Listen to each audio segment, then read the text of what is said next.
Boleh sekali jawab. Gimana kabarnya hari ini semuanya? Alhamdulillah, luar biasa. Allah. Baik, ya. Alhamdulillah pada hari ini ya kakak akan menyampaikan dan juga membahas materi pada kali ini yaitu tentang perang Uhud ya atau Ghazwah Uhud. Yang mana kamu mungkin sebelumnya sudah mendengar penjelasan tentang apa perang sebelum perang Uhud, ada yang tahu? Ayo, apa perang sebelum perang Uhud? Perang Badar Kubro ya. Jadi asal muasal ya nanti setelah ini ada masuk. Jadi sebelum perang Uhud itu adalah perang Badar Kubro, yang mana dari antara perang Badar dan perang Uhud itu ada kesinambungan atau ada berkaitan. Ya, jadi asal muasal terjadinya perang Uhud itu karena adanya perang Badar. Itu. Ya. Oke, sekarang silakan buka kitab Khulasatul Nurul Yakinnya. Ya, silakan dibuka kitabnya. Oke. Oke, kita mulai pembelajaran kita hari ini dengan bacaan Al-Basmalah. Bismillahirrahmanirrahim. Oke, sekarang silakan buka maudhu atau judul Ghazwah Uhud. Judul ke maudhu at-tasi', judul ke 9 ya. Jadi pada hari ini kita akan belajar 3 judul al-Islam ya, dari maudhu at-tasi' atau maudhu wahid asyad ya. Oke. Iqra, coba baca. Anta ya Akil. Ya Akil kan? Jami, ya Jami. Oke. Baca. Ghazwah Uhud ada?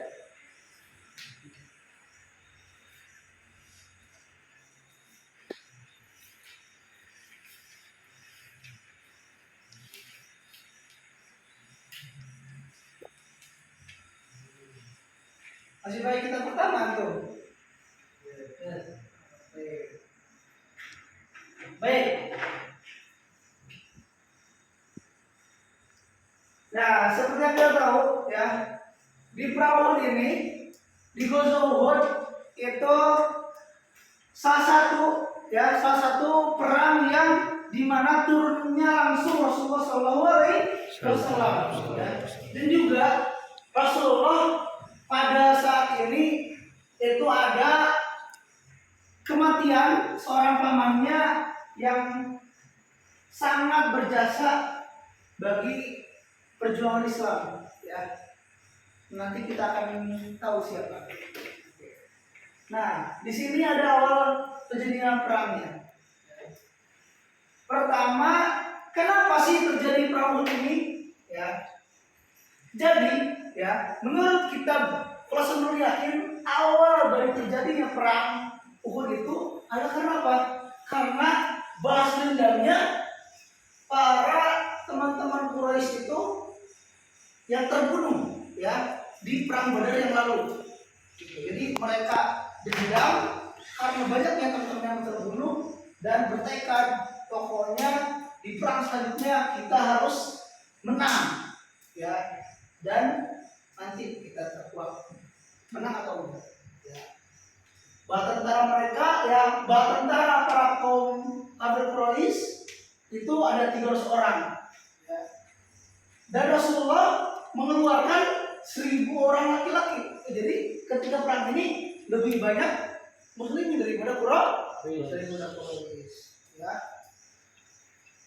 Di tengah jalan kembali lagi antara itu Rasulullah ada Abdullah bin Ubay bersama orang-orang munafik sebanyak 3.000 orang. Oh, jadi yang harus kita tahu ya, ketika di tengah perjalanan ada segelintir orang yang munafik ya. Jadi ketika Rasulullah itu bersama para pasukannya, ada orang munafikin yang apa? Kabur dari pasukan. Ketika itu Rasulullah sudah memberikan hadis kalau apa? Kalau orang yang munafik ketika perang itu kalau baginya masuk api neraka, ya. Sampai-sampai apa? Ada yang munafik dia kembali setelah di tengah perjalanan. Gitu. Nah, di sini kita bahas strategi Rasulullah ketika perang Uhud ini. Ya. Coba baca ayat Mas Bukan? Abiu, ya. Biu, coba. Debiu silakan baca. Strategi Rasulullah di sini. Kalau Rasulullah sampai di sini, beliau menyuruh orang ahli kemana untuk bertahan di sini itu. Beliau berpesan kepada mereka supaya jangan sampai ditinggalkan itu. Nah, ya ketika itu Rasulullah punya strategi apa? Ya, sebenarnya Rasulullah itu sudah canggih banget, ya strateginya. Dia naruh 50 orang kemana di bukit, ya di bukit Uhud. Buat apa? Buat menghabisi orang-orang yang sudah di bawah, ya Quraisy yang sudah di bawah. Awalnya berhasil, ya supaya jangan sampai meninggal, jangan meninggalkan begitu. Dan Rasulullah berwasiat, nah ini, ya ini yang Rasulullah wasiatkan. Ya. Jadi ketika nanti ada pertanyaan, ya kenapa alasan kekalahan perang ini, ya apa wasiat Rasulullah ketika perang Uhud, ya ini, ya supaya tidak meninggalkan, ya supaya tidak meninggalkan sama sekali bukit itu meskipun kalah atau menang. Ya. Kenapa dia meninggalkan? Ya, nanti kita bahas. Sebelum mulailah perang, ya lalu mulailah, ya setelah atur siasat, mulailah perang di antara dua orang itu. Kemudian awalnya lari orang-orang musyrik, gitu ya.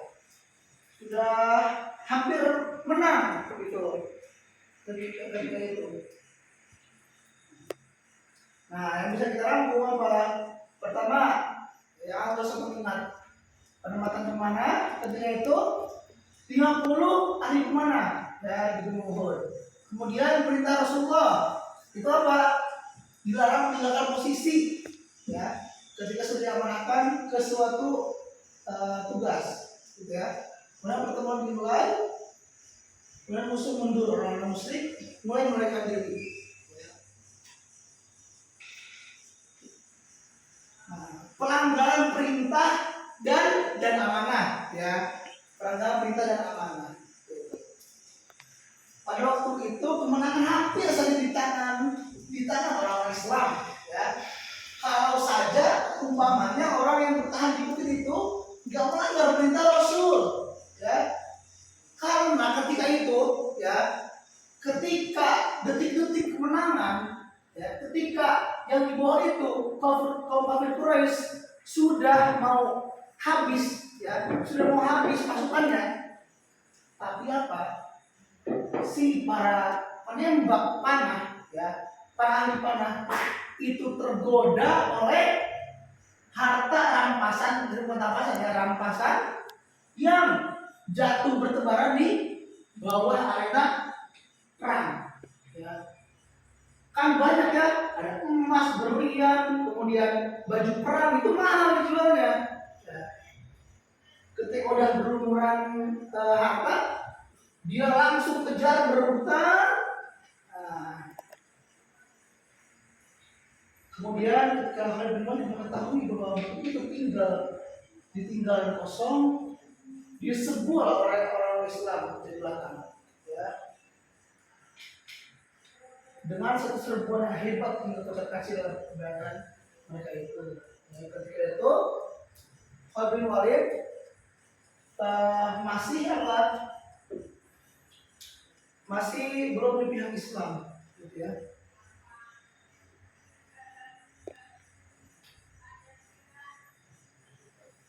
Nah, ya. Kemudian juga apa? Coba Ikra, Akhi Yusuf. Pertemuan Rasulullah di medan perang. Ya. Rasulullah bersama-sama sahabatnya tetap dalam perahu. Di antara sahabat-sahabatnya itulah ialah Abu Bakar, Umar, dan Ali. Dalam perang itu beliau ditimpa kesusahan bahaya yang besar. Tetapi sekalipun demikian, dapat diterima dengan teguh dan kesabaran hati.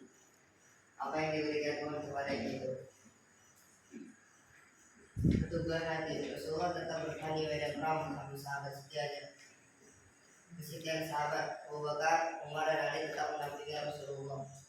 Kesabaran belum menerima kesusahan dan bahaya dan hati yang teguh. Tip, ya. Nah, di perang Uhud ini ya ada semua sahabat-sahabat turun, ya. Abu Bakar, Umar, Ali itu ada dalam perang Uhud itu, ya. Tapi apa? Dalam perang itu beliau ditimpa kesusahan dan bahaya yang besar, ya. Tetapi tidak sama sekali itu beliau kecewa atau putus asa. Selalu teguh hatinya, bersabar, kemudian selalu setia pada sahabat yang mendampingi Rasulullah. Ya kan kalau kita apa orang yang sudah mendampingi kita, ya ada teman-teman yang selalu di samping kita, kita ingat ya orang lain, gitu ya. Nauzubillahimin. Ada orang yang selalu bersama kita, tapi yang kita bela malah orang lain. Ya. Tapi Rasulullah selalu setia pada sahabat-sahabatnya.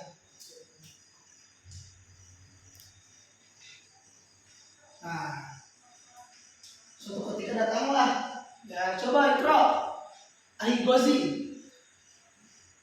Nah, suatu ketika datanglah seorang bernama Ubay bin Ka'ab pada hendak membunuh dengan tepat.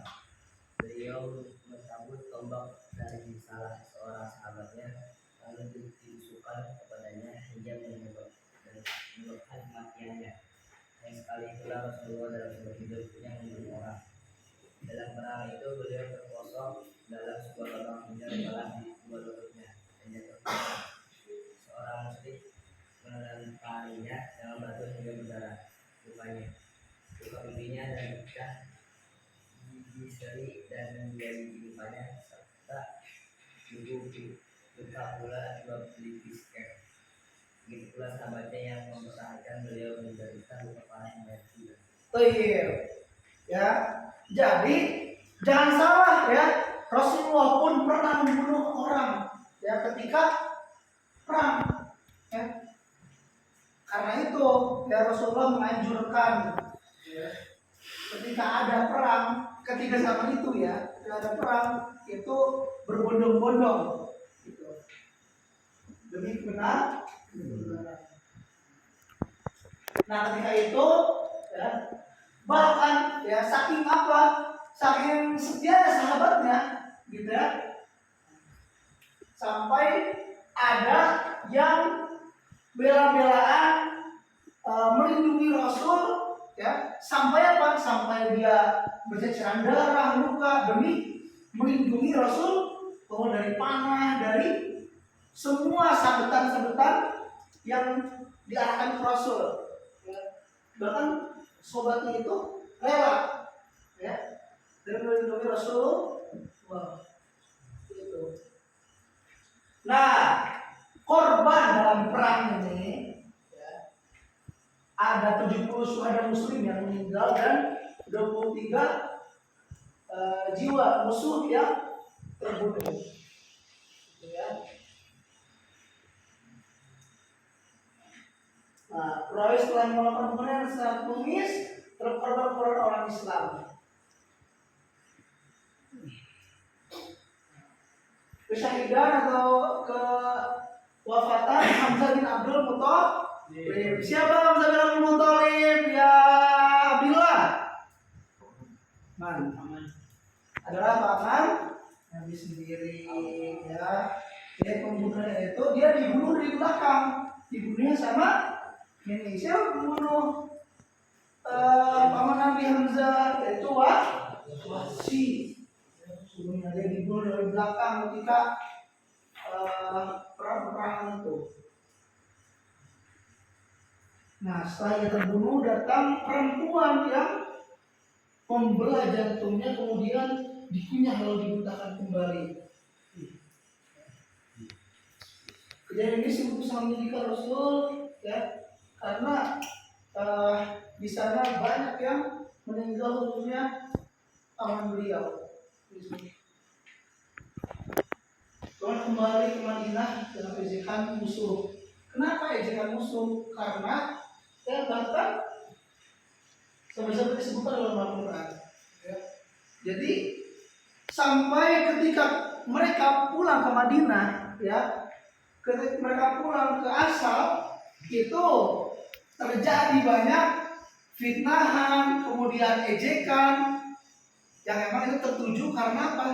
Karena kekalahan dan sudah terdengar, gitu ya, sudah terdengar kalau memang yang pasukannya itu ada yang ingkar amanah kepada Rasul, ya, kemudian ada yang mundur dari perjuangannya di tengah jalan. Gitu. Sampai Allah SWT berfirman yang artinya, umpama mereka mau bersama-sama, kita niscaya mereka tidak akan mati atau terbunuh. Kalau misalkan ketika itu saja nurut sama Rasulullah, gak mungkin sampai terbunuh. Gak mungkin Muslim itu kalah ketika perang Uhud ini, ya, karena kan terhitungnya ini kalah, ya, karena sudah dicap bahwa kita tuh menyerah dari kaum musyrikin. Meskipun kita lebih sedikit yang wafatnya. Itu jaminan? Enak. Coba siapa namanya? Dafa ya? Cai Dafa, coba baca apa sih intisari yang dapat dari Ghazwa Uhud ini? Coba. Sahabat memberikan pelajaran tentang bagaimana menaati perintah ayat Rasulullah dan tidak boleh melupakannya.